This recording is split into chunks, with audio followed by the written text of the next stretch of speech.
ঢিং মৈৰাবাৰী লাহৰীঘাট বটদ্ৰাবাসী ৰাইজৰ বাবে ভাল খবৰ।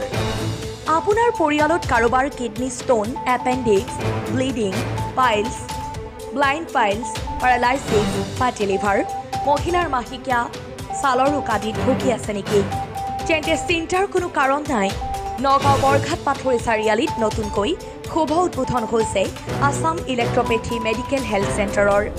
ছাইড এফেক্টবিহীন ইলেক্ট্ৰপেথী চিকিৎসাৰ দ্বাৰা আপোনাৰ ৰোগৰ নিৰাময় পাব অতি কম সময়ত আৰু কম খৰচত।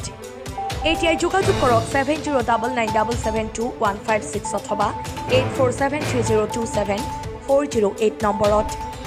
নগাঁও বৰঘাট পাথৰী চাৰিআলি শংকৰদেৱ শিশু নিকেতন অৰ্জুন কমপ্লেক্সৰ বিল্ডিঙৰ ওপৰ মহলাত। News desk report Batadrava live. তেওঁলোকে যি সেৱা কৰাৰ মাজতে এই কামভাগ আগবাঢ়িছে, এই কামভাগ ভগৱানে যাতে সদায় এনেদৰে সুকলমে পাৰ কৰি লৈ যায় তাকে আশা কৰিছোঁ। আৰু ইয়াৰ জৰিয়তে আমাৰ ওচৰ পাজৰৰ সকলোখিনি মানুহেই যথেষ্টখিনি উপকৃত হ'ব বুলি মই ভাবিছোঁ।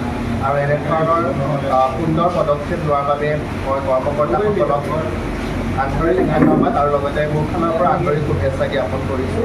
বিশেষ নকওঁ, পুনৰবাৰ সকলোকে শ্ৰদ্ধা জনাই মোৰ বক্তব্য সামৰণি কৰিছোঁ।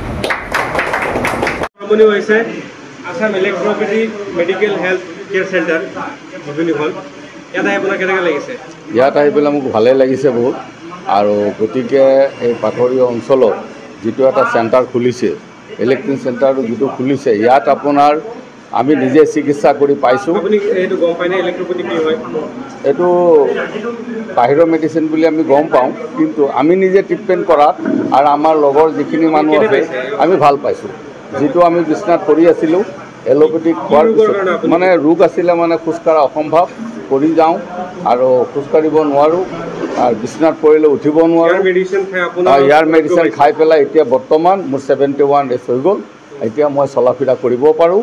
আৰু গতিকে আমাৰ লগৰ মানুহ যিখিনি পাথৰ হৈছিলে এই মেডিচিনৰ দ্বাৰাই পাথৰখিনি ষ্ট'নখিনি ওলাই গ'ল, কিডনীটো ওলাই গ'ল, বিনা অপাৰেশ্যনত পাথৰ ওলাই গ'ল। এতিয়াও মানে আমাৰ লগৰ আৰু এজন আছে যিটো চাইজ পাথৰ হৈছিলে, ডক্টৰে কৈছে অপাৰেশ্যন কৰিবলৈ। তেখেতে এতিয়া মেডিচিন খাই আকৌ এতিয়া আপোনাৰ CT স্কেন কৰাইছে। তাত আপোনাৰ কি হৈছে, পাথৰটো চাইজটো একদম কমি গ'ল। এতিয়া আকৌ পুনৰ ঔষধ লৈ গৈছে, তেখেতে আৰাম পাম বুলি পেলাই তেখেতে আশা ৰাখিছে। আৰু ডক্টৰ হৈছে উচিল্লা, ভাল কৰা হৈছে আল্লাহ পাক। যিসকল মানুহে এইটো ৰোগত ভুক্তভোগী হৈ আছে তেওঁলোকক আপুনি কি ক'ব? যিখিনি মানুহে এই ৰোগত আছে নাজানে এই বিষয়লৈ, মেডিচিনৰ বিষয়লৈ, অতি সোনকালে চেণ্টাৰত আহক। তেখেতসকলে অতি সোনকালে বেমাৰৰ পৰা ৰেহাই পাব।